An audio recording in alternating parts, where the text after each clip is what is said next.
Putting me on the schedule doesn't mean I have to work for you again. When I was in my senior year of high school, I started working at a local family-owned restaurant. My boyfriend was working there before me. It was only my third ever job, but I could tell that the place wasn't very professional. The pay was under the table, and the schedule would constantly change. There were times when they would add me to the schedule on the day they wanted me to come in. I would typically see next week's schedule on Saturday. Sometimes I would be listed off for Tuesday, but get a call that day saying I was added to the schedule that morning and I need to come in. The family would always be getting into drama with each other and screaming so loud that the customers would get uncomfortable. Eventually, I decided that I needed a job that had a more professional environment, where I could also get more hours. I applied and got in somewhere, and gave my 2 weeks notice. I worked at the new place for a few months before I had to quit, as they stopped working with my school schedule completely. I didn't immediately start looking for a new job because I still live at home and I had several thousands in savings to keep me going. Plus, my classes were really tough and I needed more time for homework and studying.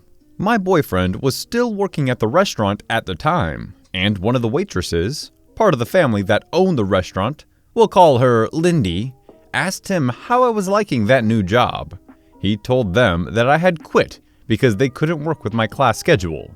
Deb told him that I could always come back to work at the restaurant if I needed to, and he told her he would let me know. Maybe a month goes by, and he asked me if I had been in contact with the owner. I'll call her Deb. I said no and asked him why he would ask that. He told me that apparently she thought that I was working at the restaurant again because she added me to the schedule. We both started laughing because she had no reason to think I was working there. Lindy must have told Deb that I didn't have a job, so she took that opportunity to put me on the schedule without even contacting me. My boyfriend decided to just pretend that he didn't see my name on the schedule because it wasn't his problem. The day I was scheduled to work comes, and he is working as well. Lindy asks him where I am, and he just says, "OP doesn't work here." And she says, "But you told me she wanted to come back." He never said anything of the sort and tried to explain that to her, but she stuck to her guns. They eventually found someone to cover the shifts that they had me down for, but I'm still amazed that they didn't even have contact with me for months, yet they still put me on the schedule. I wonder if that works in reverse. Like, can I just go to some random high-paying cushy job and just start working, and eventually they'll just assume I work there? Job keeps scheduling well beyond time that I quit. I guess this is a common thing. Reading some of your posts reminded me of this fun situation. A few years back, I was waiting tables at one of those places where you could easily pay all of your bills, and plus some, working 3 to 4 shifts a week. Because I had so much downtime, and would do things like have random road trips if I had too many days off, I decided it would be a good idea to get a second job. I ended up taking a job working at a hotel waiting tables for breakfast. Surprisingly, hotel breakfast servers in nice hotels can make decent money. This might be a good time to mention that they had to hire breakfast people because existing staff just wouldn't show up if scheduled. Anyway, it's a mess from the beginning. They're trying to do team service during breakfast, which was unnecessary and confusing to guests. More than once I'd show up and be the only front waiter, the person who actually takes the order and talks to guests, with 3 people whose only job is to keep drinks full, who would have a fit every time I sold alcohol. It's a drinking city and people want booze for breakfast. And another 3 whose job was to clear and reset.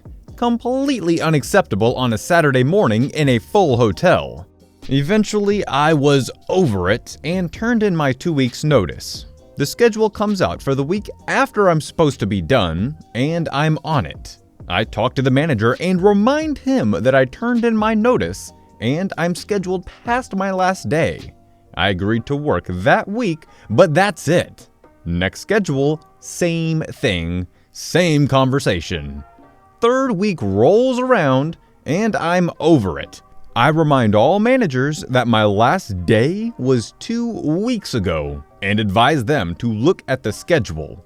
I didn't show up for any of the shifts that week, so I assumed the matter was closed. Fast forward 2 weeks later, now 7 weeks after I turned in my notice and 5 weeks after what was supposed to be my last day, my phone is ringing off the hook at 7 a.m.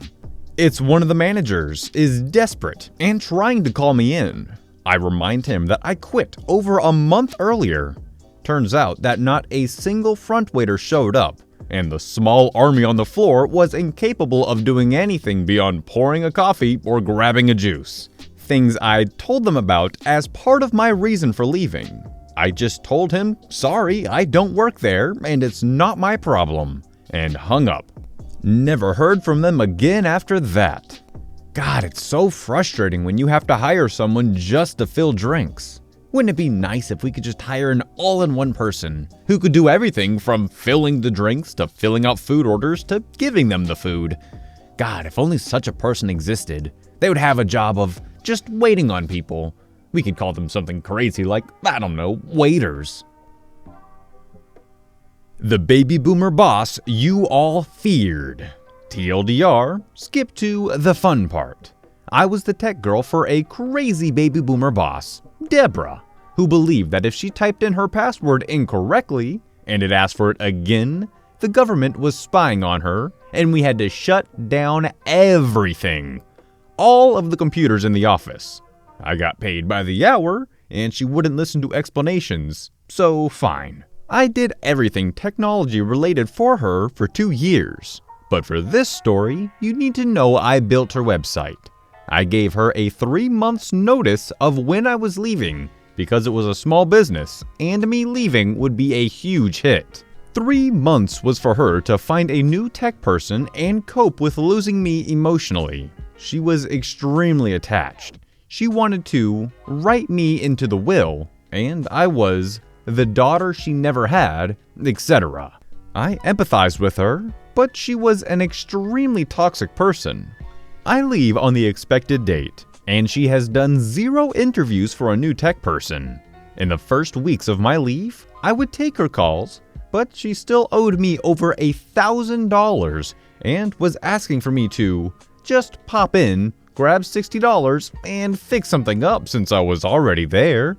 I accepted once, fully realizing this would be her method of getting free work out of me, but needed the money, and declined ever since. The fun part.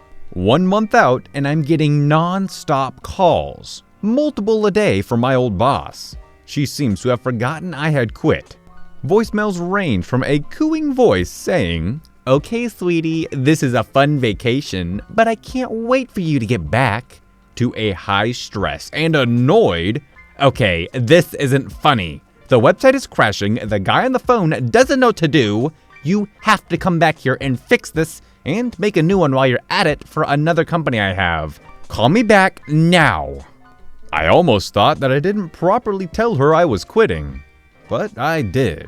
So on this day, while at my new job, I'm getting the chain calls from the Debster, my ex-boss Deborah. I can't take them since I'm in a meeting, so I silence my phone. Then my mother calls. I think either it's an emergency or Debbie broke my rule. Important to note, once while I worked there, she called my mother for information on me when I was 10 minutes late. A phone number she shouldn't have had and probably stole from me. I told her that as a professional, if she ever contacted my parents again, it would be the last she heard of me. No warning. I step out of the meeting to take my mother's call. She says what I expect, that Debbie is looking for me, and I tell her to block the number and avoid all unknown calls. Another less than morally upstanding tendency of the Debster.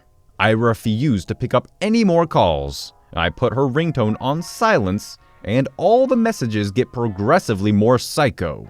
Eventually they stop, and today I am Debbie free. Thank God. Wow, she is giving off some serious Psycho X vibes. I wonder what the crazy "I've changed, please come back to me" message would be, but in boss format to an ex-employee. Alrighty guys, that's gonna wrap it up for today. I hope you enjoyed the video. And like usual, if you're new around here and you liked it, maybe consider subscribing. And if you really liked it, maybe give it a thumbs up and a share. Anyways, I'll see you in the next one. Peace out.